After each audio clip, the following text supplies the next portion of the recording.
Bem-vindos ao Conceito Podcast. Hoje o nosso bate-papo é com a vereadora reeleita que vem se destacando com sua voz de oposição na Câmara Municipal de Governador Valadares.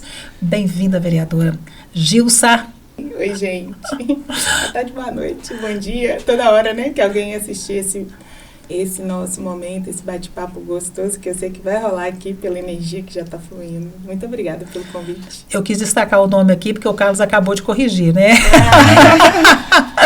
E conosco ele, que já estava fazendo pauta aqui na nossa bancada, Carlos Albuquerque, que é o apresentador da InterTV. Muito obrigada, Carlos, pelo seu retorno. Obrigado, é um prazer estar aqui de volta. Ô, Gilson, a gente tem uma receita para isso que você falou aí agora. É assim, ó, bom dia para quem é de bom dia, boa tarde para quem estiver assistindo de tarde, boa noite e até boa madrugada. Exato. Então, a internet tem essa vantagem, né? O YouTube, a hora que você bons tiver, desejos. é essa mesma, né? É, bons desejos em todo o tempo. Então. Você é oposição e irá continuar oposição no próximo mandato.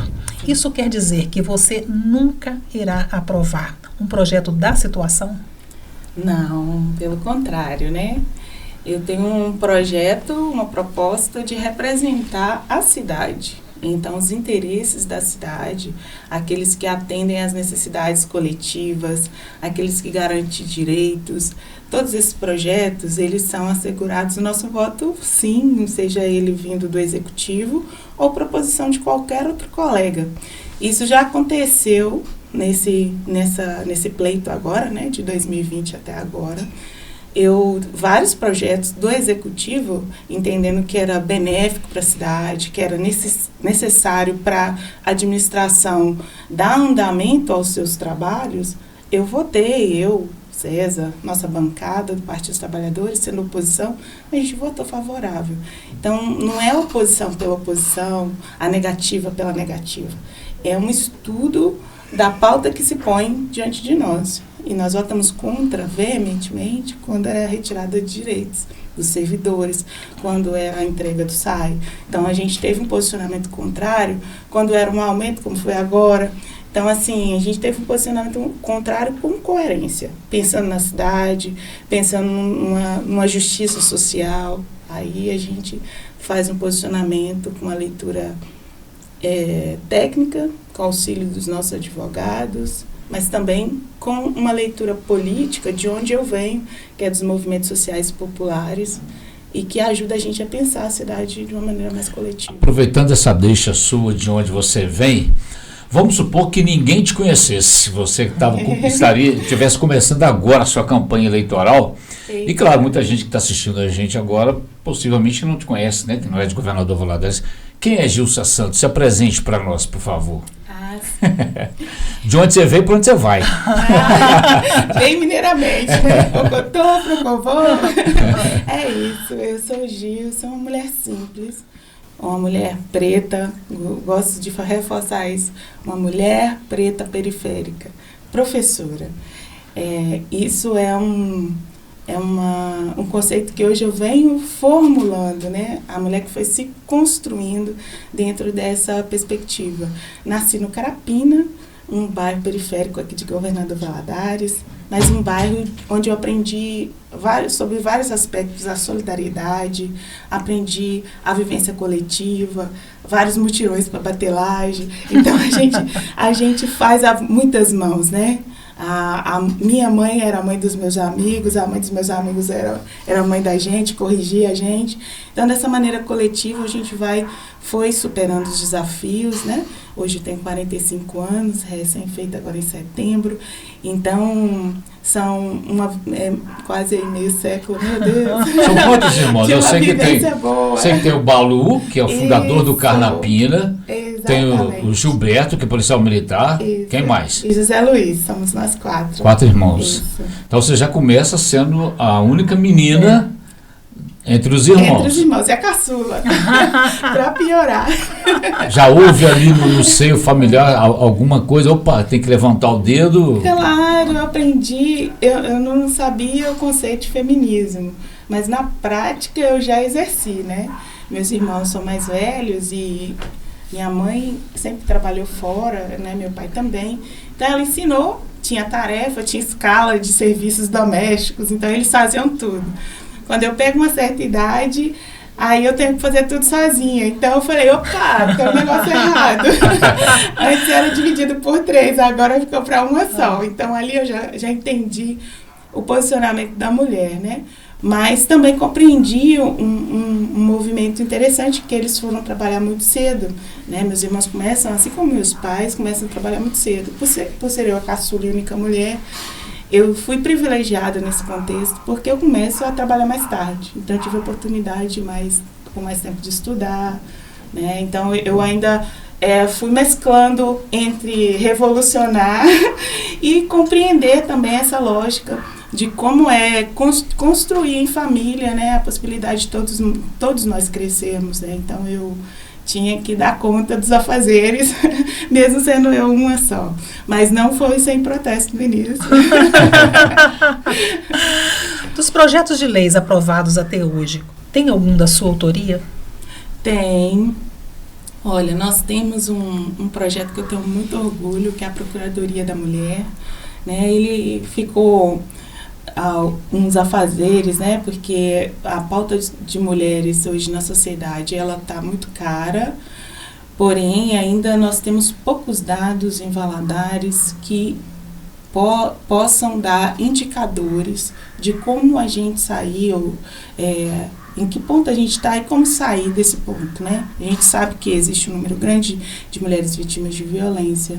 Eu começo meu mandato numa escuta e no acompanhamento de uma mãe e uma criança de 10 anos, vítima de violência, e é a primeira ação. Então, desde o início, eu quis colocar a Procuradoria da Mulher na Câmara. Foi um desafio que, mesmo sendo uma pauta necessária para a cidade e fazer com que a Câmara desse esse passo de avanço, não foi oportunizado.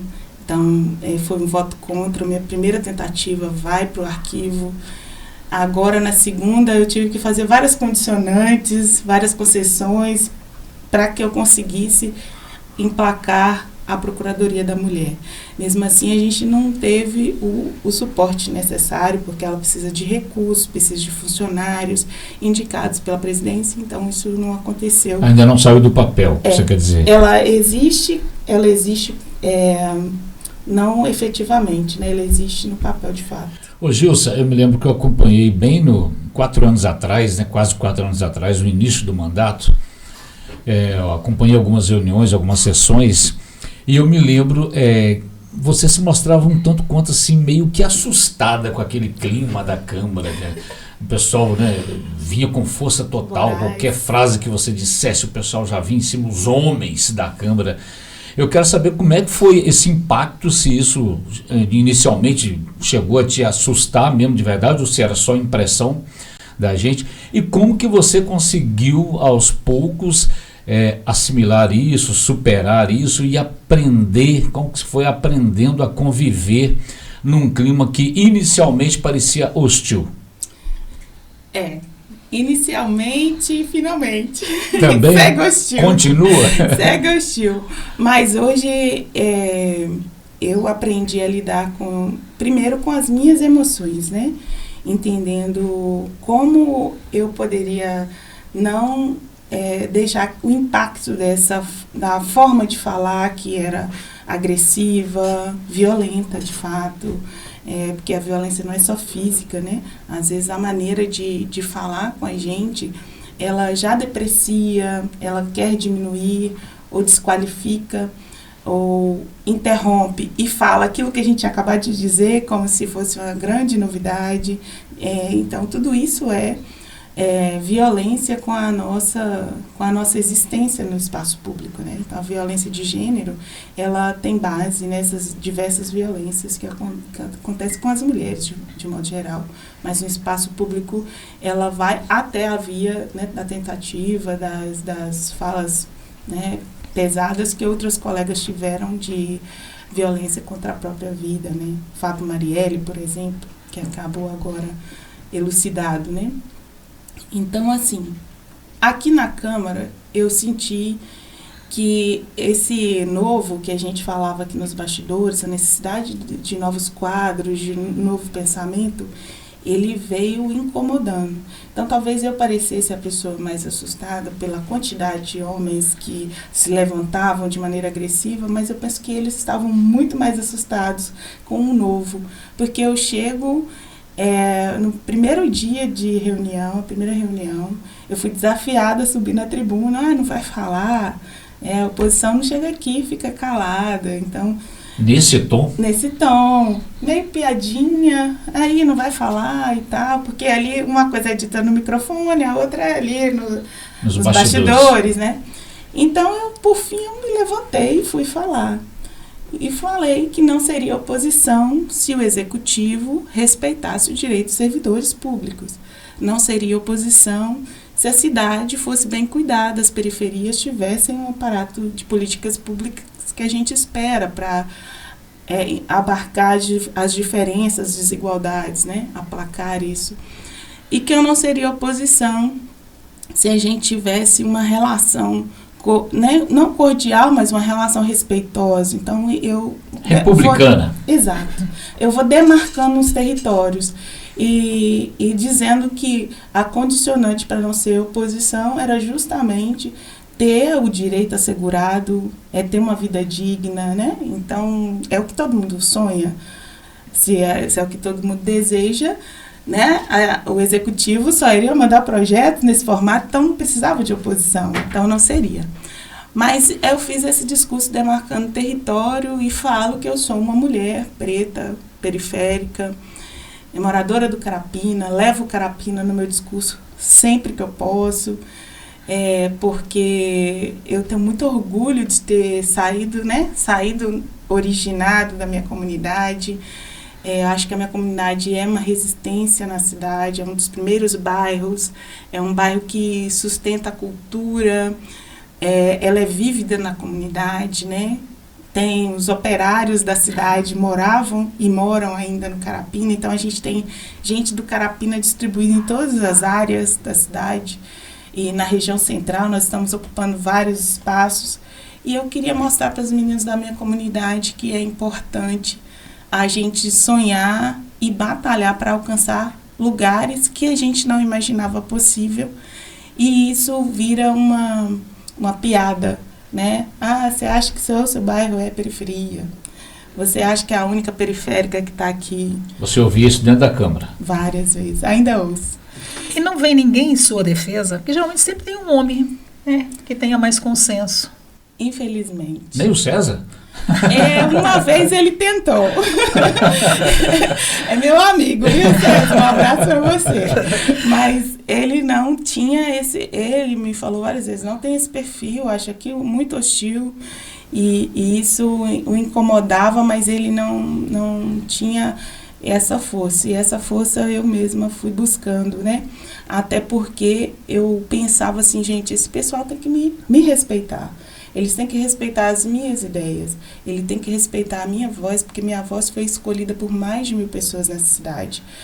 E então, no primeiro embate assim mais acalorado, eu disse, querida, você teve tantos votos, eu tive muito menos, mas aqui dentro o nosso voto é igual, a nossa voz é representativa igualmente, e você precisa aprender a me respeitar. Quando você quiser interromper a minha fala, você precisa usar o regimento interno, os artigos que cabem, e não ficar me atrapalhando a todo tempo falar.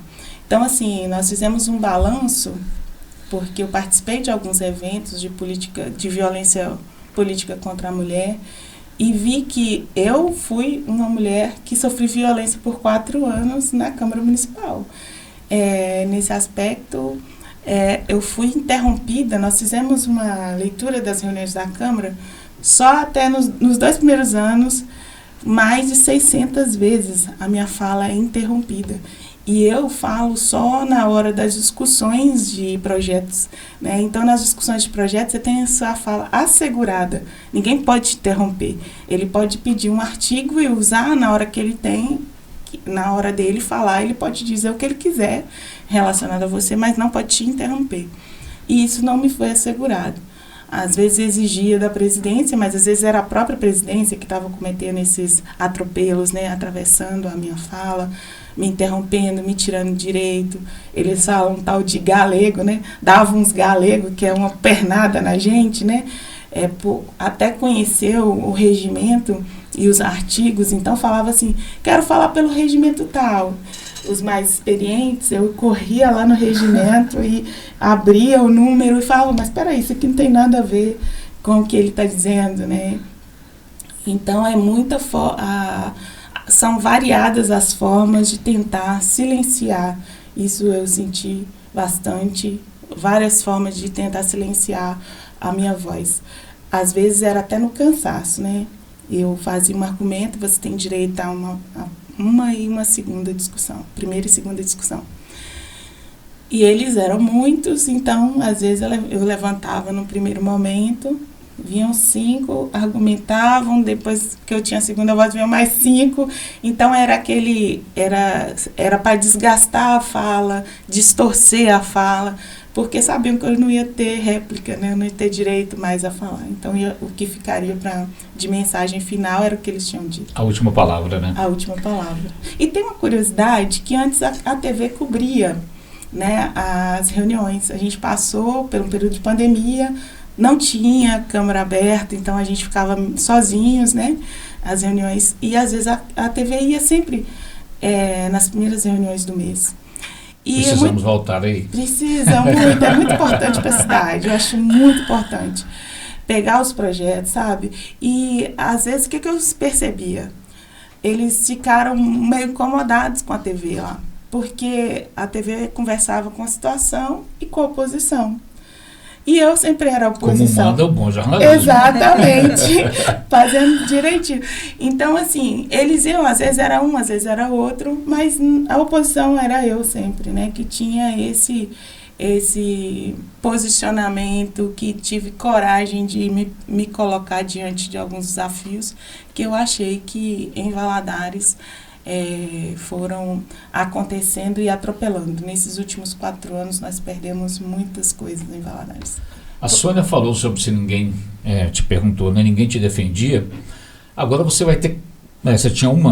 Você tem no momento, né, uma mulher como companheira de Câmara, agora você vai ter 4. Uhum. Mas as mulheres, quando a gente fala agora são 5 mulheres, não significa necessariamente que elas vão defender as mesmas bandeiras. Você e a Sandra Perpétua estão mais à esquerda. Sim. E as outras 3 mulheres estão mais ao centro-direita. Mas você espera que a presença dessas 3 mulheres a mais, né? 2 hoje, a Kátia foi reeleita também, né? Essas 3 mulheres que chegam agora à Câmara, você espera que de alguma maneira isso fortaleça, pelo menos nesse aspecto de não ser tão interrompida, para aquele clima tão masculino da Câmara ainda? Você espera alguma mudança por causa da presença dessas 3 lá a mais? Eu sonho.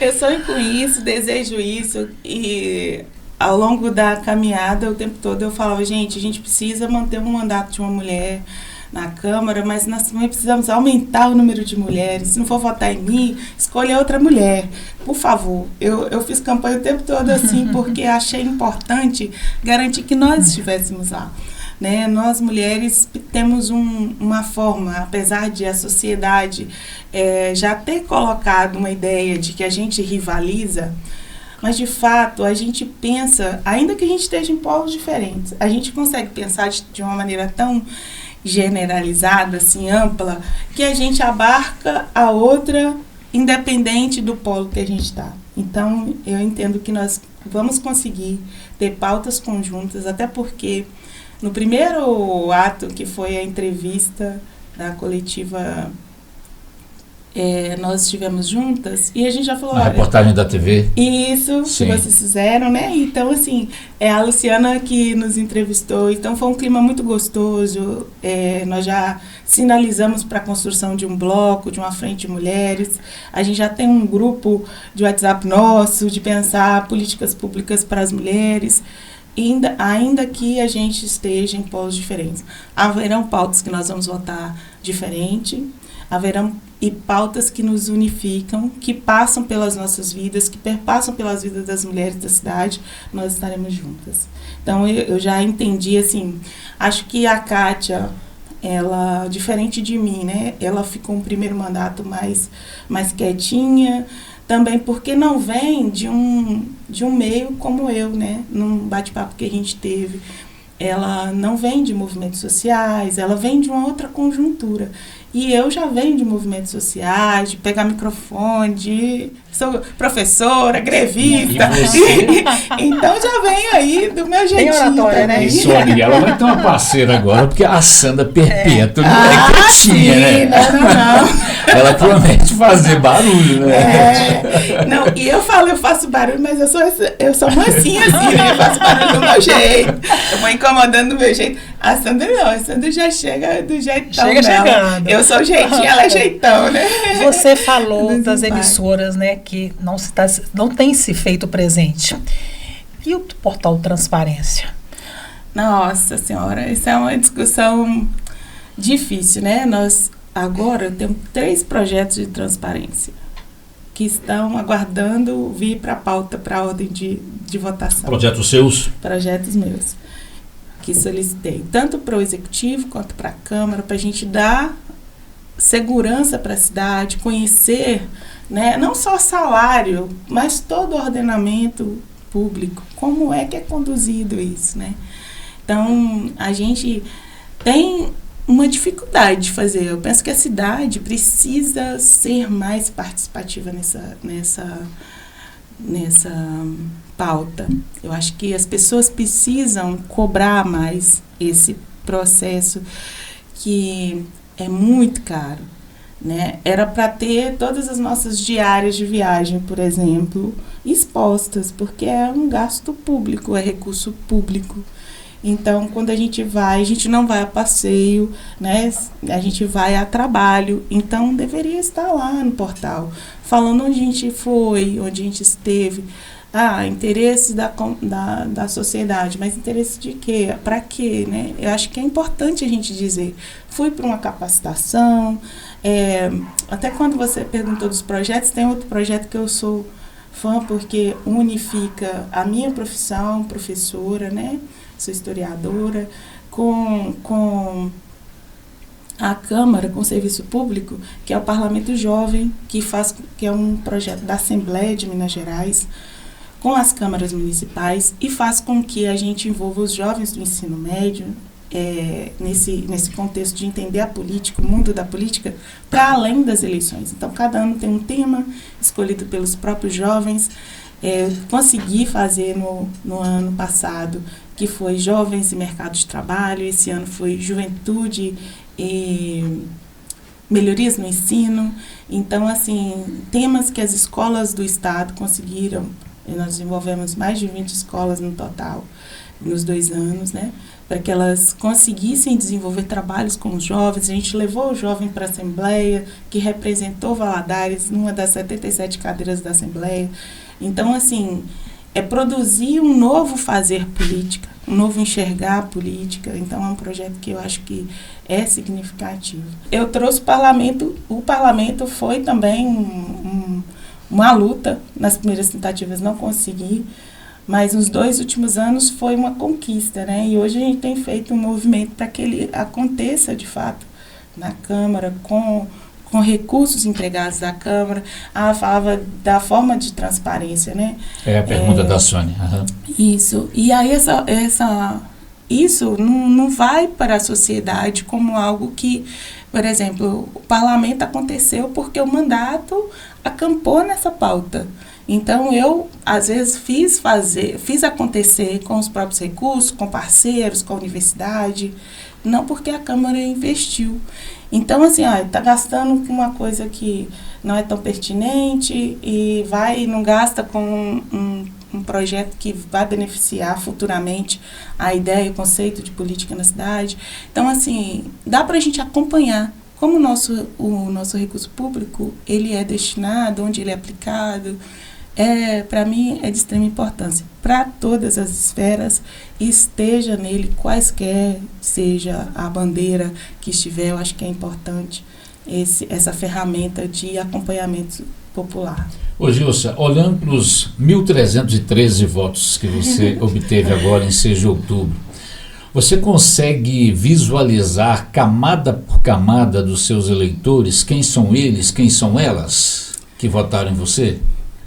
Vejo, não dá para definir os 13, mas dá para fazer um desenho, né? Eu tive votação na minha região, na região do Mergulhão, então eu sei que as relações, né, de onde eu acampo, que é na igreja, na escola, amigos, alunos, colegas de profissão, professoras, professores. Também a gente vai para uma camada que não é onde eu tenho uma relação de coexistência, mas eu vejo que é uma turma que está nessa mesma discussão de queremos algo novo, queremos quem seja representativo. Então, Centro, Ilha, Lourdes, Vila Bretas, que são bairros que eu nunca morei em outro bairro, na verdade, mas que eu tenho menos trabalhos desenvolvidos, mas que apostaram de maneira mais massificada. Tive muitos votos nessas regiões que apostaram, né? Que foi uma aposta em uma voz que vem aí, que foi uma voz de resistência nesses últimos 4 anos. Eu pergunto isso porque há uma curiosidade aí, porque com todas as dificuldades que você teve e tem ainda, até para se manifestar na Câmara, você tem um eleitorado que enxergou o seu trabalho, de alguma forma, né? Senão não teria votado novamente.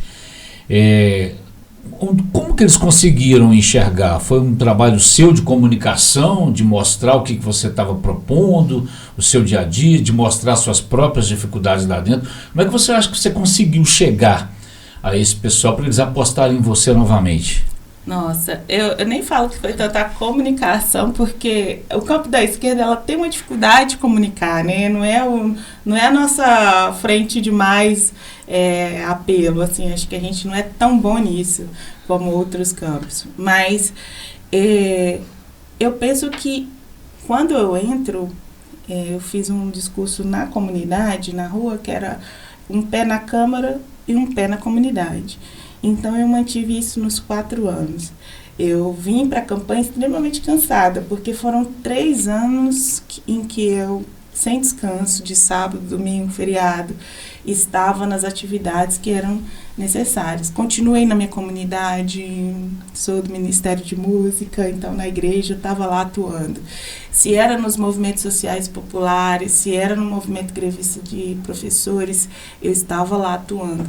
Se era nos coletivos que eu faço parte, coletivos culturais e espaços culturais que eu acredito que é da cultura popular, que ajuda a gente a fluir ideias e formas novas de fazer, eu estava lá. Então, essa presença, eu acho que também vai conectando essas pessoas que não estão no seu dia a dia, né? Então, foi um trabalho, eu falo que para chegar na Câmara foram os 40 anos, e para a reeleição foram os 40 mais 4, né? Então, é a vida de caminhada, eu atribuo a isso. Atribuo também aos parceiros que nesses 4 anos estiveram comigo, né? A assessoria que também vem de origem parecida com a minha, seja de movimentos sociais, seja, né, que faz conexões para a gente, que ajuda a gente a chegar nas pessoas. E, Carlinhos, sobretudo, eu penso que ter tido um posicionamento firme, ainda com todas as dificuldades. Quando você fala desse posicionamento, eu faço um posicionamento com dificuldade na Câmara, mas um posicionamento muito firme, de estudo de projeto, né, de chegar lá sabendo qual era a pauta, né, cada voto, o que eu tinha que fazer naquele momento, quando que eu tinha que intervir. Então, um posicionamento firme para que a gente não votasse projetos que fossem do executivo que eram bons. Eu precisava saber onde que ele afeta, né? Como que ele trata a cidade, como é que ele tem pensado a cidade. Acho uma coisa muito importante que a gente precisa chamar a atenção, que nós estamos com o plano diretor vencido há algum tempo já, né? A última mexida no plano diretor foi em 2006. A cada 10 anos era para ser feito. Então, em 2017, nós já estamos há tanto tempo sem mexer no plano diretor. A nossa cidade, nesses últimos anos, ela está crescendo, assim, de vento em popa. Quantos bairros não surgiram nesse período? E a gente não pensa no equipamento público, nesse crescimento, desenvolvimento da cidade, pensando em áreas alagáveis, pensando em casas populares, pensando em equipamentos como praça, área de lazer, escola, unidade de saúde. Isso tudo precisa ser algo programado, né, pensado para daqui a 10 anos, daqui a 40 anos. A cidade precisa pensar à frente, né, não pensar ajustando o desenvolvimento que está acontecendo. Então, isso é algo preocupante para a nossa cidade, né? A cidade está crescendo e daqui a pouco acontece conosco o que aconteceu no Rio Grande do Sul, que mesmo sendo uma cidade planejada, foi abandonada na manutenção e ficou debaixo de água, né? Então, assim, é algo que a gente não dá manutenção, isso é básico, na casa da gente, não dá manutenção, ele vai deteriorar. E a nossa cidade está sem essa manutenção do pensamento, do planejamento. Então, isso é preocupante. Quais serão os problemas que nos afetarão daqui a pouco? Né? A gente nem faz uma previsão, um previsionamento do que pode nos afetar. Então, assim, o plano diretor é um aspecto que tem essa uso e ocupação do solo, né? Como a gente vai fazer esse parcelamento do solo? Há diversos chacreamentos acontecendo, né? Novos loteamentos. Então, a gente está falho, está fazendo remendos na lei. O que a Câmara pode fazer em relação a isso? Nós ficamos 2 anos, quase, 1 ano e meio, brigando com o Executivo para que o Executivo colocasse ele tem que fazer algumas audiências públicas, seminários, tem uma organicidade que ele tem que cumprir. E aí nós ficamos brigando e não votando nenhum dos projetos que tangiam a uso e ocupação do solo. Mas aí foram só os vereadores de oposição que assumiram essa postura? Somente. Só você e o César? Só nós dois. E contamos com ativistas populares, né? Teve pessoas que tiveram iniciativa de nos convidar, arquitetos, advogados. Reunimos com essas pessoas que tinham interesse em pensar a cidade, ver construções que estavam exorbitantes. A gente não tinha até pouco tempo um prédio nem morro. Agora, bem aqui pertinho de nós, tem prédio e morro. E o que isso implica? Implica que a vizinhança aqui dos prédios já nos falaram. Na construção já foi um grande problema, né? Então, assim, tudo isso o plano diretor tem que prever. E hoje ele não prevê.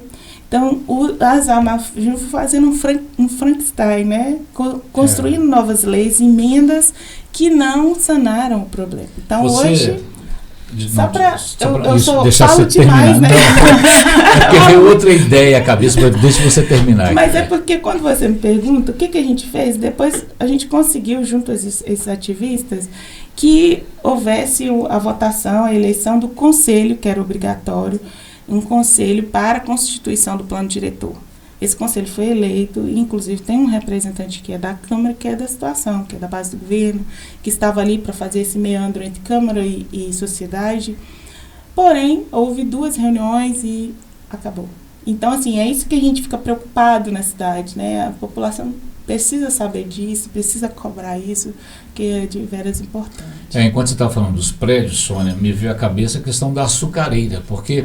Antes você vinha da Moacir Paleta, descia o viaduto do CIR, né, vindo lá de Galileia, de São Vítor, você via a açucareira, você admirava. Agora a gente está vendo, está ficando cercado de prédios. Uhum. E parece que é tudo de forma assim, parece que não tem uma regra. Chega daqui a pouco não tem espaço mais para açucareiros, vão jogar açucareira dentro do rio. Ou de roubar, né? Então, assim, e dói, né? É triste você ver como uma cidade trata mal o primeiro bem tombado pelo patrimônio histórico municipal, que foi a açucareira, lá atrás, mais de 20 anos atrás, né? E não sai do papel a história de transformar a açucareira no centro cultural, já viu piada, né? De novela, piada. E a gente não vê nada acontecendo em relação a isso, e os prédios estão lá crescendo, daqui a pouco as pessoas vão ter dificuldade de saber a açucareira onde fica. Porque a gente não vai enxergar mais a açucareira, né? E o plano diretor tinha que passar por aí também, né? Passa por aí. Pensar o patrimônio da cidade, né? O patrimônio tombado da cidade. Ela conecta a nossa história, memória. Então, o plano diretor deveria também criar, na verdade, nele há. Né? O que houve foram algumas emendas que foram desconstruindo esse plano diretor. Porque ele fala do impacto de vizinhança, ele fala da altura de prédios, ele fala dos patrimônios que precisam ser, além de preservados, mas também assegurados. Ele fala do uso de LED, por exemplo. Tem um regramento, tá todo dentro desse plano, que é uma lei mestra, e dela vão construindo outras conexões, né? Então, a açucareira é um patrimônio resiliente, que ele poderia já ter caído se não fosse uma construção, né, bem sólida desses tempos que a gente tinha, eu me lembro, porque a manutenção lá... A senhora deve se lembrar, você também, alguns anos atrás, não se podia ter evento na açucareira, porque toda a questão da vibração, o risco de desabar, e de repente tem evento de novo, com barulho, com banda tocando, Não podia oferece ter perigo ou não algum oferece? tipo de evento, por exemplo, que tivesse esse impacto tanto de vibração, os decibéis e tudo mais, né? E de peso, né? Tem um regramento. Por exemplo, um evento que aconteceu agora, que a açucareira deveria ter diversas vezes, que foi o evento cultural, que trouxe o folclore, que resgata a cultura popular da nossa cidade, que não tem nenhuma estrutura metálica que impacta, que encheu de bandeirolas, que trouxe boi-bumbá, que trouxe tambores. Aí estava até no lugar certo, inclusive, né? Lá é para acolher isso, né? A gente já sonhou que lá fosse esse centro de referência para a cultura popular. E foi muito bacana, quem participou. Foi lindo o evento. Mas aí você pensar que ali já houve festas que colocou estruturas gigantescas, que impactaram, que causaram rachaduras em algumas paredes, que a vibração foi tamanha que causa um impacto na parte subterrânea que tem ali, que tem umas partes que tem vãos, né? Que tem aberturas. Então, assim, a gente tem um regramento para isso, Carlinhos. Infelizmente, a Secretaria de Cultura, o próprio Conselho de Patrimônio não teve esse zelo, esse cuidado nesses últimos 8 anos. A gente pode dizer assim que tem deixado a desejar, né? Não tem cuidado e aí, de modo geral, do patrimônio, vários patrimônios abandonados na cidade. Vários. No Carapina tem um que é o Biboquê, completamente abandonado. Colocaram uma placa lá para falar que lá é patrimônio tombado, mas não entra, não manda um funcionário para varrer, para fazer uma coleta, para dar uma manutenção, uma limpeza. Então, assim, esse tipo de tratamento é perigoso para a nossa memória. O que aconteceu na Praça Serra Lima foi um ataque à memória de Valadares, quando você põe um carro em cima de um letreiro tombado, que é do início da foi cidade. Inacreditável. Quando eu vi a foto, não é possível. É doído de ver aquilo. A sociedade que não tem memória, ela está fadada, né, a se perder no tempo, a retroagir, né, a cometer erros que já são recorrentes. Então, a sociedade que não tem memória, ela está sujeita a ser violada completamente dos seus direitos, né? Retirar direitos que ela deixa de ter conhecimento. Então, assim, a gente fica muito preocupado, porque parece algo bobo, né? Era uma letra que todo mundo passava ali em cima. Não, é história, é memória, é resgate das conexões daqueles que chegaram aqui e constituíram esse local. Recolocaram as letras lá, né? Recolocaram a placa lá. Menos mal, né? Acertaram. Foi um dano possível de reparar. É essa a nossa preocupação. Há outros danos que não são.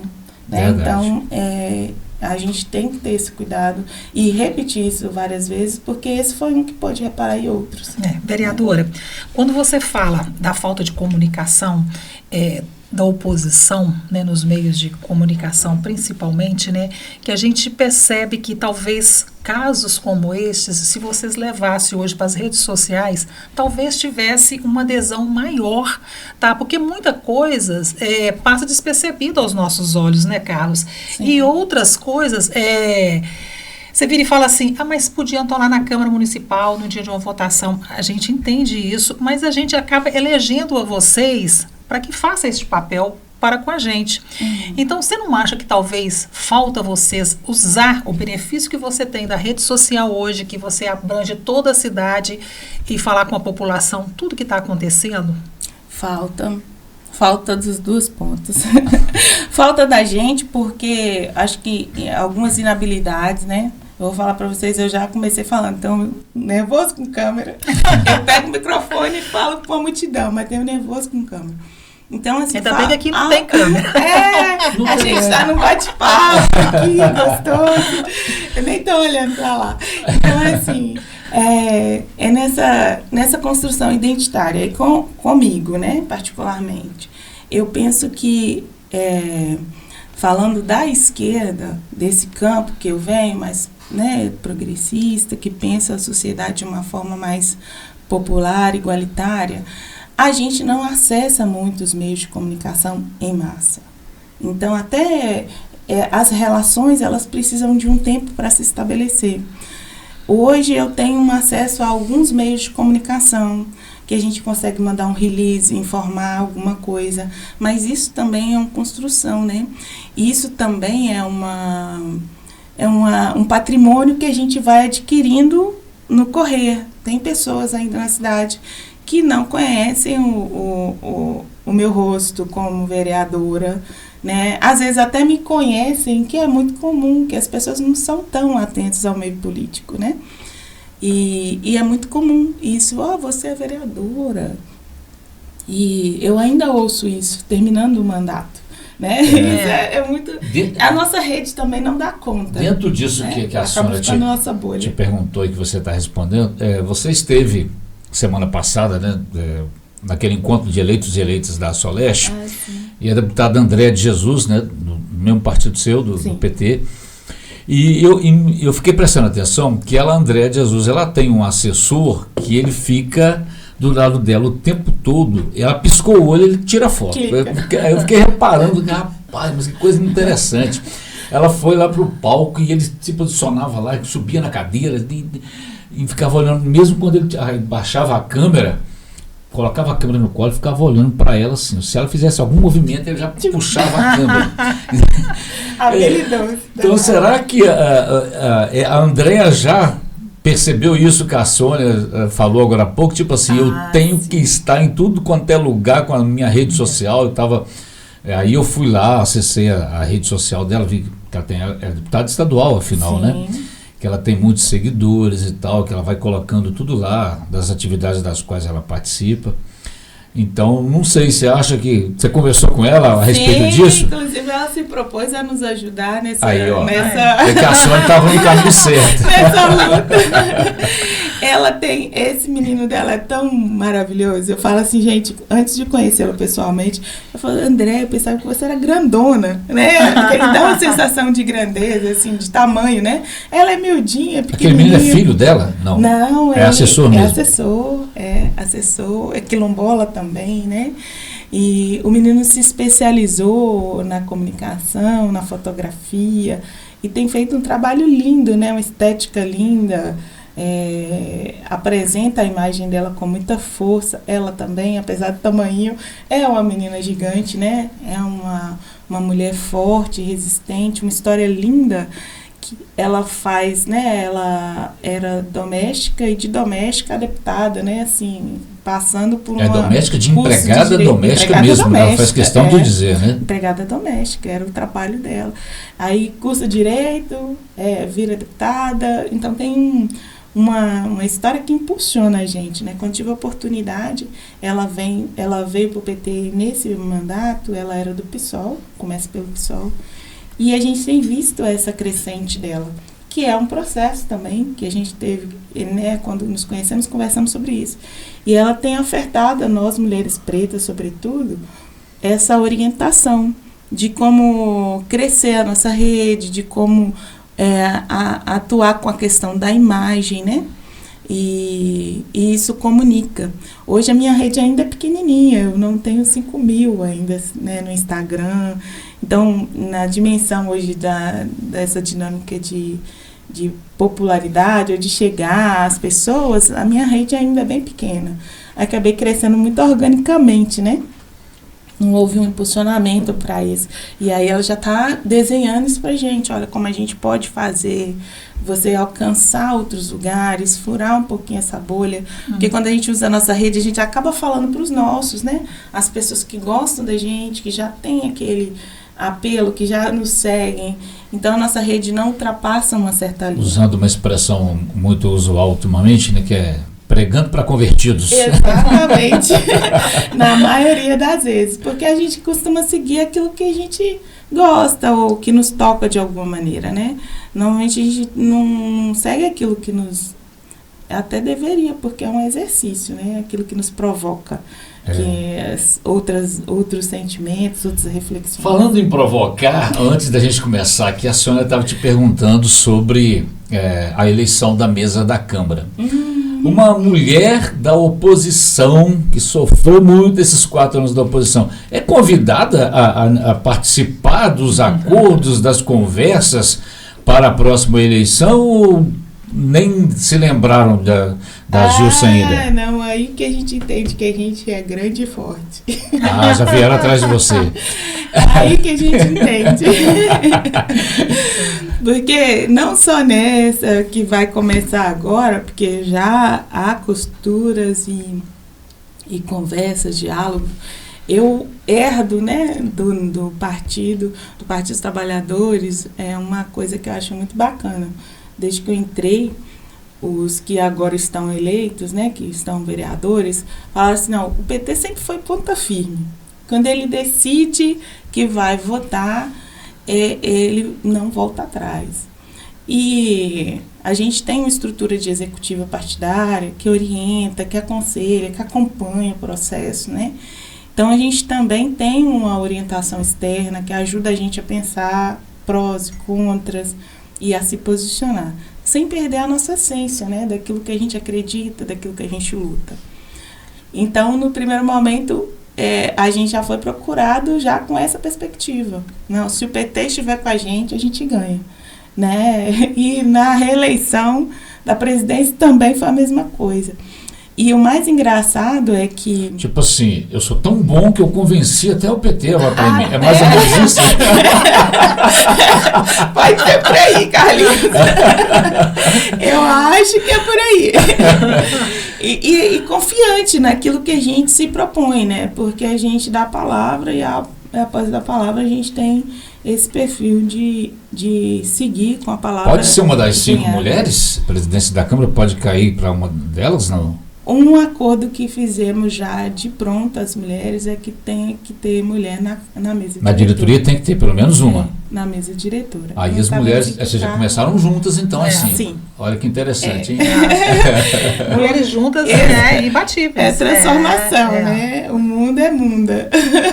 Agora, terminar um mandato. A gente, quando finaliza, que você realmente aprendeu algumas coisas, né? No início você entra sem saber de um monte de coisa. Sim.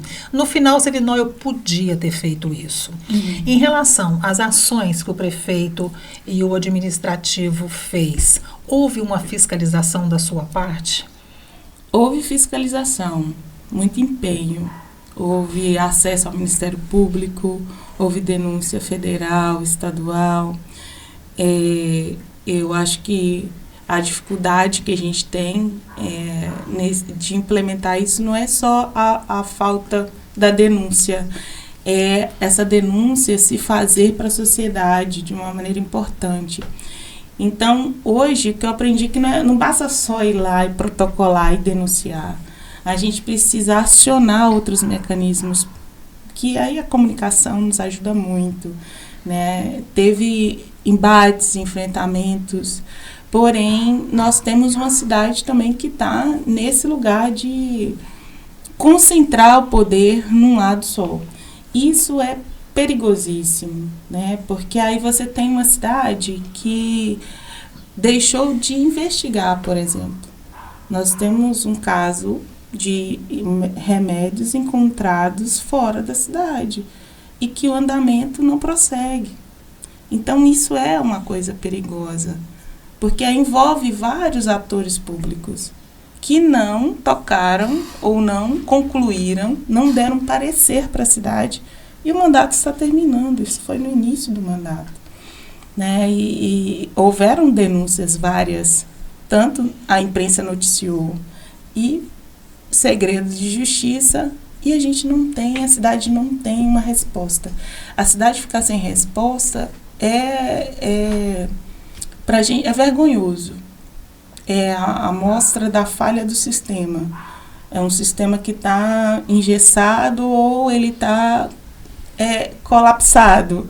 Tem um problema aí nítido, que está gritante, né? Então, assim, não é porque a vereadora da oposição que denunciou a denúncia, precisa haver investigação e precisa haver uma resposta para a sociedade. Porque a gente eu já no bate-papo aqui já disse que não é a oposição pela oposição. Não é o não pelo não, não é a perseguição, até porque é desproporcional, né? A gente está em nível de força, a gente está ali no embate inglório.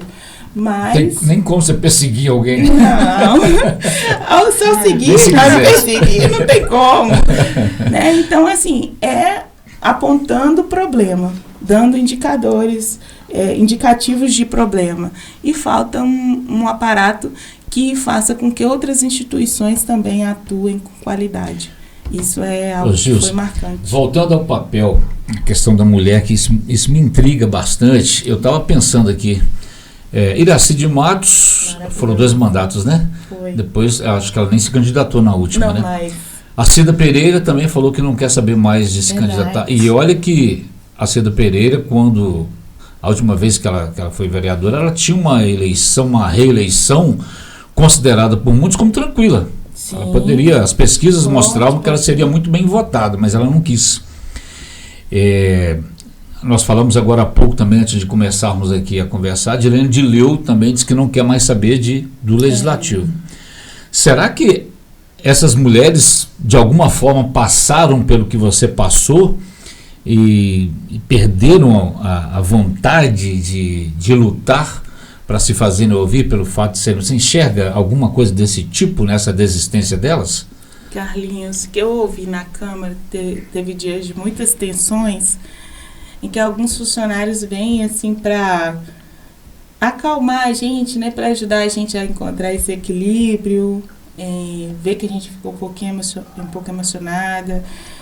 E o que eu ouvi foi assim: vereadora, não é só com você. Todas as mulheres que passaram nessa casa, de alguma maneira, foram atropeladas no processo. Algumas delas que a gente vê firme aí, já vieram aqui primeiro chorar, porque foram interrompidas e foram atropeladas mesmo no processo. Retiradas de cena, traídas. Então, assim, funcionários que são funcionários efetivos da casa, que já passaram por vários legisladores, né? Que veio como uma palavra de conforto, né? De dizer assim, olha, não é só com você, mas com todas as mulheres. Então, eu me sinto mais uma vez afetada, porque somos nós, as mulheres, que são vitimadas nesse aspecto, né?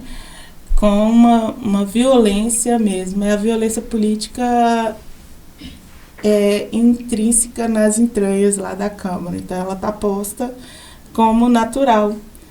Quando ele me fala isso, eu penso, poxa vida, então está naturalizado esse sistema e eu não quero participar disso. Há um momento que eu pensei em não vir candidata nesse processo, né? Porque é bem desafiador para a gente. Eu sou uma pessoa emotiva, demonstro muito as minhas emoções, a política nem sempre é um lugar que está aberto para isso, né? Parece fraqueza. Então, eu pensei em algum momento em recuar. Já nesse primeiro, né? Porque diferente de algumas outras que você citou aqui, Cida, Iraci, uma força aparentemente descomunal. E elas cansaram, eu falei, meu Deus, será que eu vou conseguir, né? Eu citei 3 mulheres muito fortes. Fortes, né? E nesse processo desistiram para entender que não é só sobre ser forte, né? É sobre aquilo que tem sido feito com as mulheres nesse tempo todo. Como é que as mulheres têm sido tratadas nesse espaço? Já é um espaço desrespeitoso, porque a política, ela opera em horários... Jesus, é dia, noite, é madrugada, é qualquer hora. E eu acho legal você falar isso agora, Gilsa, no momento em que você sai vencedora. Porque sim, não é um choro de perdedora, muito pelo contrário. Quer dizer, você está revelando algo quase que de bastidores, nem tão de bastidores assim, porque quem vai às reuniões da Câmara presencia isso que você falou, você relatou. E você fala isso do alto dos seus 1.313 votos. Quer dizer, não é alguém que está aqui com mimimi, choramingando porque perdeu uma eleição. Então, eu acho muito interessante você passar esse relato, porque eu acredito que a maioria da população de Governador Valadares nunca pisou na Câmara. Nunca sentou naquela galeria ali para acompanhar, nem que fossem 10 minutos. E é difícil para quem não é do meio político, partidário, acompanhar, porque a gente não entende muito, né? Até para nós jornalistas a gente tem que fazer um curso, porque você fica, peraí, já votaram? Tem votação que é tão rápida, né? Porque os que concordam permaneçam como estão sentados. Você não tem tempo de contar, peraí, quantos ficaram de pé, gente? Aí, porque é muito rápido, né? Aprovado. Tem projeto que você sente que é a toque de caixa, que precisava de ter uma discussão mais aprofundada? Claro, vários projetos a toque de caixa. Nessas últimas, então, a gente passou diversos projetos a toque de caixa, reuniões extraordinárias, a reunião extraordinária ela tem caráter de urgência, ela tem que ser solicitada, né, com caráter de urgência, para que a gente faça uma votação num regime diferente.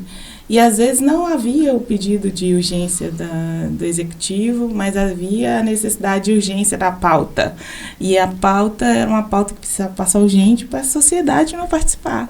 É para tirar a participação popular, é para desinformar, é para que as pessoas não saibam o que está acontecendo, né? Então, assim, quando criança, eu vi uma senhorinha no meu bairro, a dona Maria Bessi, ela não está mais entre a gente, mas ela era uma pessoa muito política, né? Tinha vindo de Nacipe ali, e o pessoal dela sempre envolvido na política, ela falava assim, a política acontece na madrugada. Porque antes as reuniões iam até muito tarde, né? E ela vinha para a Câmara, e às vezes a gente panfletava com ela, nem sabia. Maurício Moraes, que foi um vereador na cidade, né? Era um vereador do campo da direita, mas ela apoiava ele muitas vezes, e às vezes a gente ia com ela panfletar, não sabia o que era política, eu era adolescente. E ela falava isso com a gente, presta atenção, a política acontece na madrugada, é que ela queria dizer nos bastidores, né? É tarde da noite, então fica atenta, porque ela acontece nas entrelinhas. Isso costuma acontecer muito nas eleições da presidente da Câmara, né? Nossa, o cara dorme presidente, no outro, de manhã o outro acorda presidente. Acorda com outro presidente. Vereadora, a gente percebe, né, que está mudando o ciclo, mas que os desafios continuam, né? E a gente percebe que você está muito mais fortalecida. Sim. A gente pode esperar muito mais da vereadora este novo mandato, né? Sim, eu vou tirar umas férias, gente.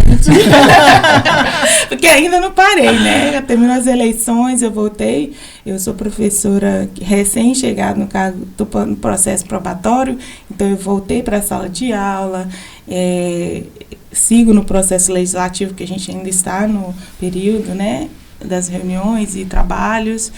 Então, janeiro é nosso recesso, eu vou dar uma paradinha para descansar, de fato, mas vindo dessas reflexões, sabe, Sônia? Como eu falei aqui, que tive vontade de dar uma pausa, de recuar, isso ajuda a gente também a olhar para o horizonte, né? A pensar, a refletir sobre aquilo que a gente pretende fazer.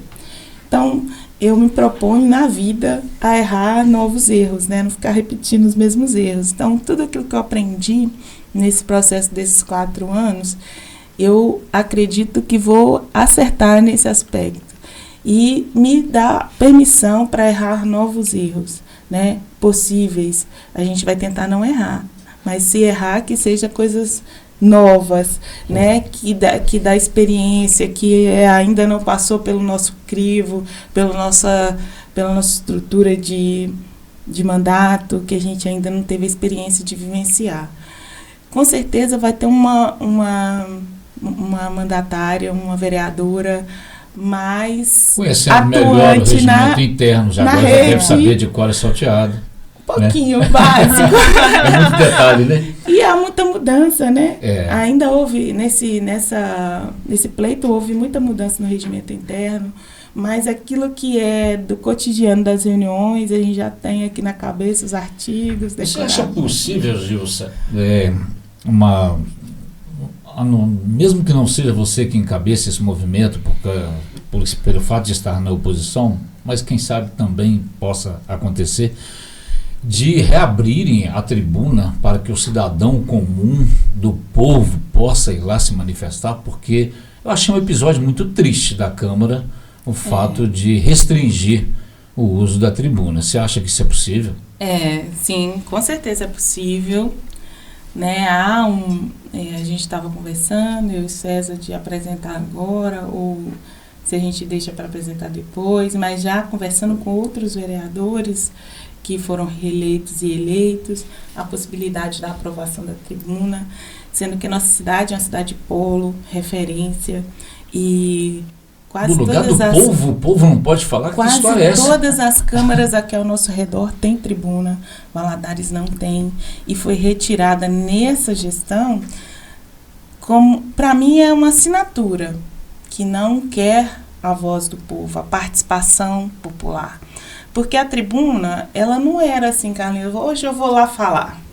Não, você precisava mandar um ofício. Se inscrever, né? Solicitar, falar sobre qual assunto que você ia discorrer. Então já tinha toda uma segurança, um aparato para o indivíduo ir lá e manifestar as suas angústias, as suas necessidades, os seus projetos, as suas proposições.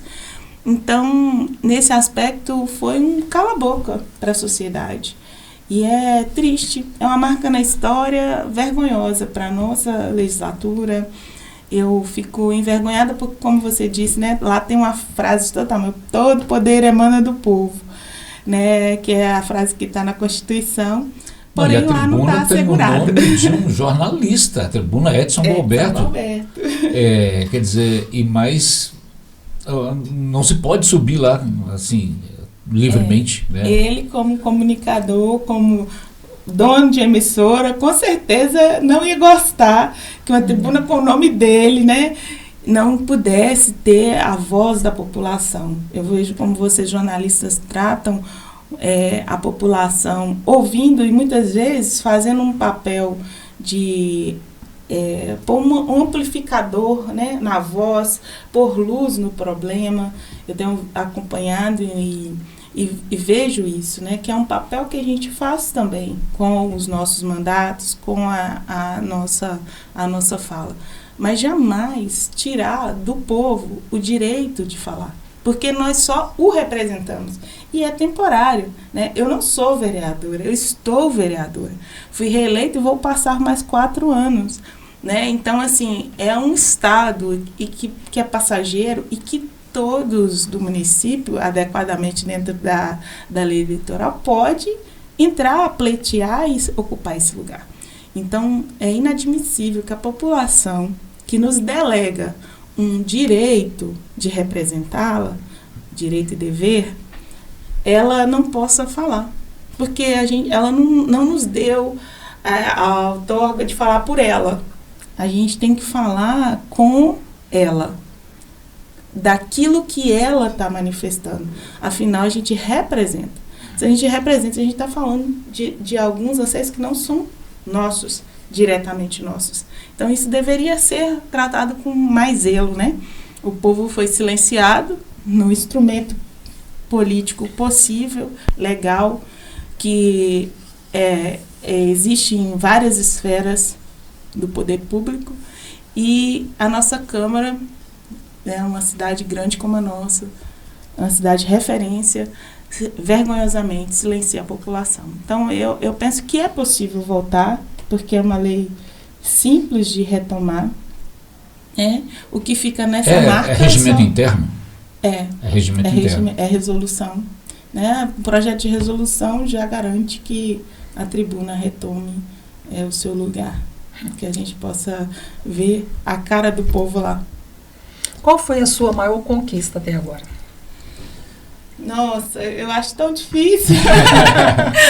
Vou falar a pergunta de divã, viu? São várias conquistas, né? Conquista pessoal, me conhecer. Ver uma mulher que pode ir além daquilo que ela mesma acreditava. Ver uma mulher que foi escolhida por pessoas que ela nem imagina, que teve um alcance de uma fala da sua vivência até aqui. Conquistas coletivas, mas um pouco bairrista, né? Ser representante na minha comunidade, que já teve mais de 100 candidatos há muitos anos, mais de 100 moradores, e nunca tinha tido uma representante. Então, responsabilidade. É uma responsabilidade imensa, que eu acolho com carinho e quero sempre referendar essas pessoas que abriram, de certa forma, caminho para a gente ter coragem de fazer, de acampar esse desafio. E uma responsabilidade e uma conquista de sociedade, uma conquista social, uma conquista popular, é ser uma mulher periférica, uma mulher que não tem, que vem de origem pobre, que fez um caminho de construção, de estudo, né, de participação no meio acadêmico, no meio popular, no meio cultural, que faz uma somatória disso tudo e que entrega de volta à sociedade um mandato que se coloca a serviço da cidade. Então, são diversas. Eu fui muito ampla porque eu não consigo falar de uma conquista materializada, porque para mim essas conquistas são muito mais relevantes, né? Elas têm um peso muito maior. Estou de passagem na Câmara, mas a Câmara vai ficar na minha história. E eu quero deixar minha marca na minha história com orgulho, né, dos meus pais, que eles tenham orgulho, os meus familiares tenham orgulho, que a minha comunidade tenha orgulho de saber que eu os defendi, que eu os representei com a qualidade melhor que eu pude buscar e fazer. Então, o que seus irmãos falam com você a respeito do seu trabalho na Câmara? Ai, nossa, meus irmãos, assim, eles gostam, tem um pouquinho de receio, porque sabem que eu sou, né, falante. Então ficam assim, meu Deus, Gilson, toma cuidado, olha o que você fala, não entra nessa bola dividida, tenha cuidado, né, a preocupação que a família tem. Mas quando vão falar sobre mim com outros, sempre falam você com fica orgulho. Sabendo, né? Seu irmão encheu essa bola aqui, sempre falam com orgulho, né? Eu sou a caçula, então significa muito, né? Eu segui os passos da minha mãe, da minha avó, que sempre foram lideranças comunitárias. Seus pais são vivos? Minha mãe. Sua mãe vive? Meu pai, em 2020, né? Ele partiu e minha mãe está comigo, eu moro com ela. Vereadora, nós aqui do lado de cá, nós não somos nem situação e nem oposição. Quando você tiver um projeto, uma lei, que você precisar de uma voz para te ajudar, que este projeto e que esta lei for, entendeu? Para ajudar o governador Valadares, para ajudar a população, né, que é tão merecedora de um monte de coisas boas que a gente percebe que ainda precisa ainda de ser fortalecido a voz de vocês na Câmara Municipal, nós estamos aqui para ajudar. Tá? É só ligar para mim, liga para o Carlos, entendeu? Que a gente está aqui. A gente vê que você tem uma alma boa, né? E que você quer ajudar. Tá?